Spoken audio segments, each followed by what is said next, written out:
Hey guys, can't see me, but I'm coming.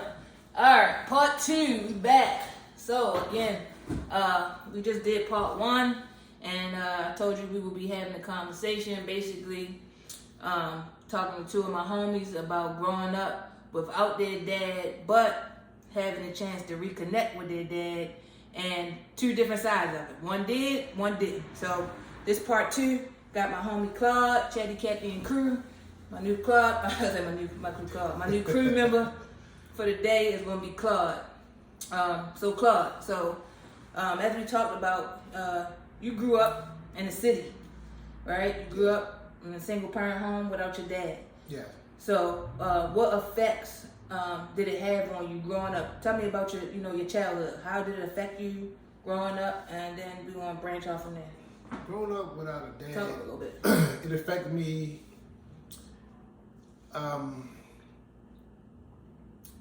in a negative way because my brothers had their dad, Okay. and their fathers used to come and get them, pick them up from the house, and I used to say like, why can't I go with them? Okay. And my grandmother would be like, well, that's their dad, so you can't go with their dad, only you can go with your dad. Right. But my dad never came. Okay. He made promises of coming, but he never showed up. Okay. So it just put me in a space to where, like, you know what, I'm just going to, be in my own space, do my own thing, and I just put my time into other things. Okay. Would it be friends, a good imagination, because my brothers were gone with their dad. Right. It made me kind of selfish in a sense, because when they were with their dads and I'm by myself, it's like, you know what, it's just me. Even though I had brothers, I kind of reserved them to myself. Okay. To where, I kind of, my toys was mine, everything was mine. Some of that resentment went on to my brothers. It kind of made me treat them bad. Not because of what they did, just that, like, they had something I didn't have. Okay. So, and I probably lashed out, sometimes, in resentment towards them. Like I said, I wouldn't let them play with my toys. I wouldn't let them go with me if I was going with my friends. I kind of pushed them to the side. Okay. Because they had something you didn't. Right. So, question. I heard you say something. You said you live with your grandma. Right. Okay. So you didn't live with your mom. You live with your grandma. Right. So growing up in the house with your grandma. So you grew up kind of like without your mom and your dad, or just. Well, your mom was in the picture, but she just wasn't as present. Well, in the beginning, I was staying with my mom, but Okay. I messed that up. Okay. Growing up, again, I had no father figure, so I did things on my own. Something that I shouldn't have done. That if I had a dad, I probably wouldn't have done. Okay. I had a confrontation in school, which I took a knife to school. Okay. And then I got put out. Okay. Baltimore City School was far as over East Baltimore. Okay. Then I had to go over west. Then I had to stay with my grandmother there. Gotcha.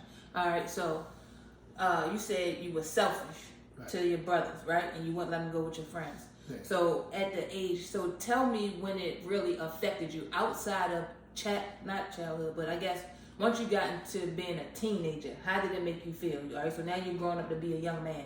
What impact did it have on you? Well, growing up without him, Okay. it kind of hardened me. Okay. It made me hard to where, like, I don't really need him. Okay. I'm okay. I figure it out. Okay. I figure it out. And again, a lot of my figuring out wasn't the best decisions. Okay. So I got into trouble. Okay. I didn't really listen to my grandmother. I thought I knew it all because she was an older woman. Right. I ain't had that hard stern. So it kind of made me big-headed to where, like, I'm going to do what I want to do, and who going to stop me? Because he wasn't there. My grandmother, she was old. And again, it just made me hard. Not having a dad made me hard. Even though he was around. Oh, so he was around? He knew where I lived. Okay. He knew I existed. He just never came to see me. Family reunions, when, I would attend the family reunions, he'd be there. And when I see him or he see me, he'd be like, how you doing? And I'd be like, how you doing? And then that's pretty much blunt the conversation. As a child or as a grown man? Both. Okay. Child and a grown man. Okay. As a grown man, again, I went to his house because I had brothers. Okay. You know, from his previous marriage. So Okay. I go to see him. I'm gonna see my brothers, Uh-huh.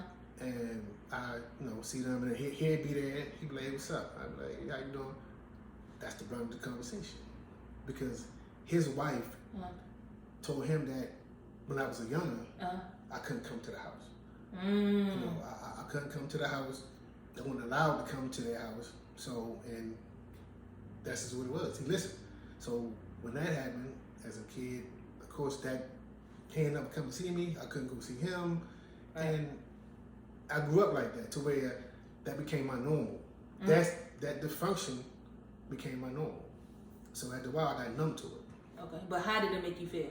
Honestly, how did knowing your dad took somebody else's word to say, "Hey, don't deal with your own"? How did that make you feel? As a kid, you couldn't understand that. Okay. Because you still like, why, man?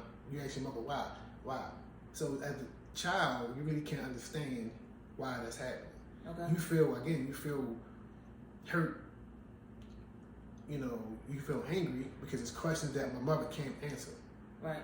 So again, after a while, that hurt turned into numbness. Okay. And then the numbness to where it's like you really just, okay, he don't want to be bothered with me. I'm just gonna continue to live.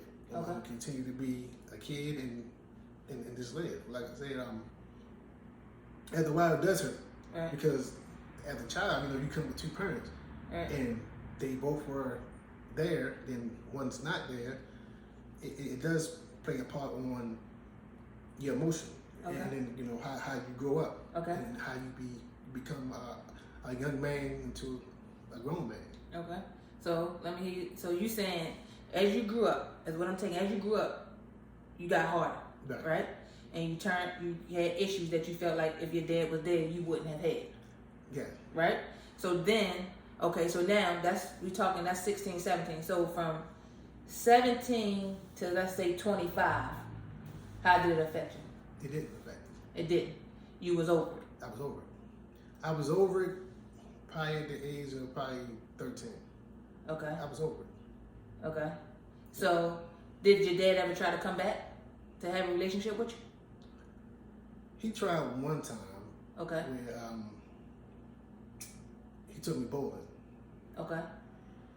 And it was awkward because I didn't know him. It was still like going bowling with a stranger. Okay. So I went because, okay, you know what? My dad, he finally came. All right, let's go.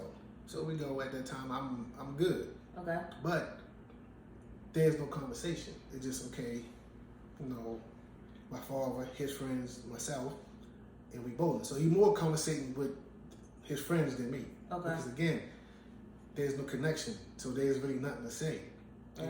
At that time, well, now as a grown man, I would think that, thinking back, like, okay, if he did wanted to rebuild, he would have brought his friends.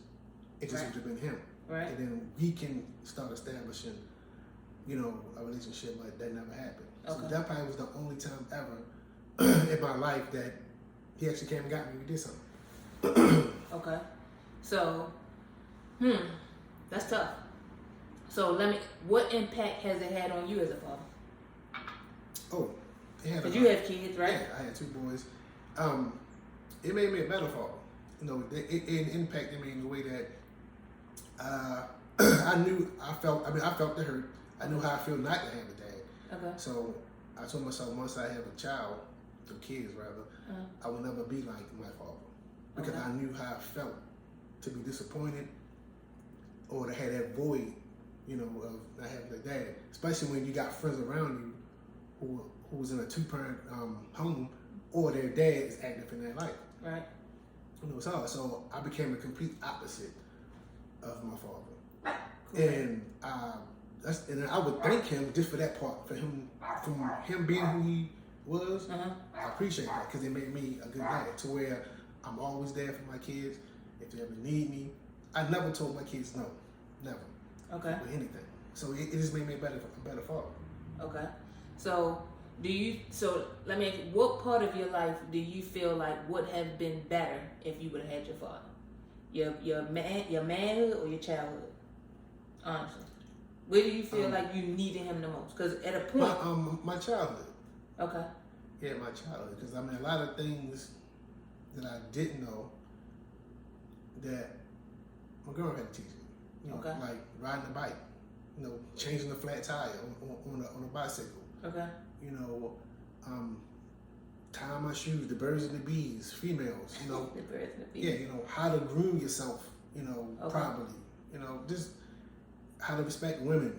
You know, Okay. things. You know, our father would teach that child that I never got. So I got a man perspective from a woman. Right. Do you so now let me ask you that question, saying that do you feel, I don't want to say dumbed down, but do you feel like her perspective, being though you're a man now, you teaching your own kids, do you feel like her her idea or whatever she gave you was right, or do you feel like it needed, you needed more, it wasn't enough? I mean, it was good because, you know, she's a woman, and who knows better than a woman what a woman or how a woman like to be treated. So she told me how a woman should be treated. Okay. You know, my father would have told me, it would have came more stern, you know, with him saying it. You think?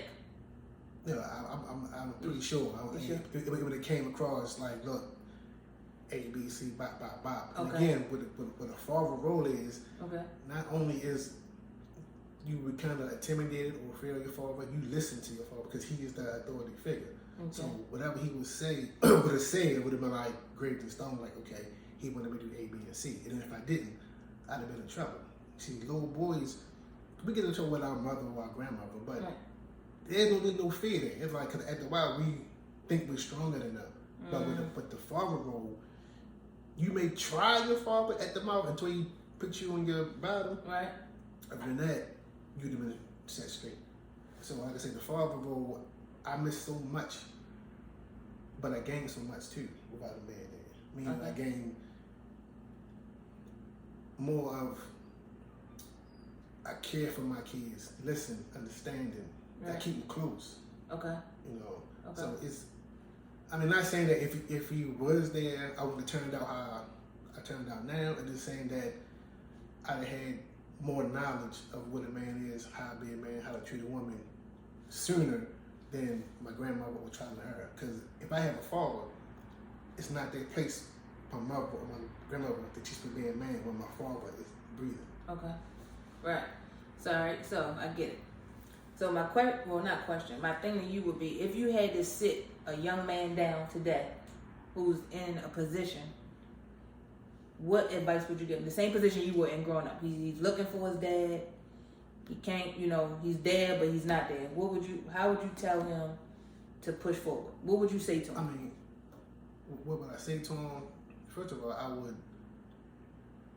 ask him, what steps did he do to close the gap between him and his father? Okay. Because it takes two. Okay. You know, it takes, you willing and he's willing. And if he's not willing, then I would have to say he would have to keep living. Okay.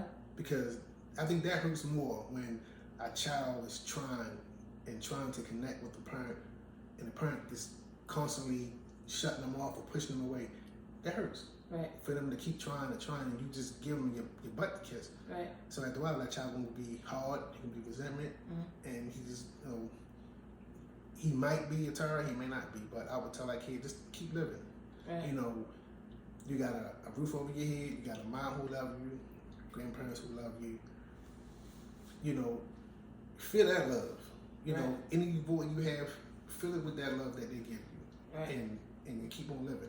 Because to chase somebody that don't want to be chased or don't want to be bothered, it's just not feasible to me. Because it just ain't nothing but gonna hurt becoming behind it. Right. Because it's gonna hurt for you to push them away, but after a while, that's going to heal. But to keep chasing somebody, chasing, right. That's a continuous hurt right there. Right. Because you're not feeling the void. You're not feeling the void. Cool. Appreciate you coming on the show. So, again, I stand on this. If you have a child, do what you can do for a child. Be present. Time is of the essence. It matters, it matters, it matters.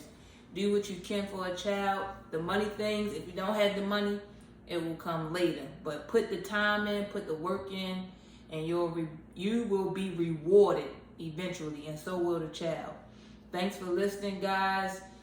Again, I said, he's successful. He graduated from high school. He's not a number. And so many times we hear these stories of if a dad is not in the house with a male growing up, that they will either be in jail, they won't be successful, and a mom can't raise a boy. But again, I got two people that's telling you that it can be done to the best of someone's ability. But again, guys, if you're out there and you got children, reach out to these kids. Try your best, try your best, try your best. And thanks for listening, guys. Like and subscribe, and we'll be back at you, Chatty Cathy and crew. Thanks, y'all.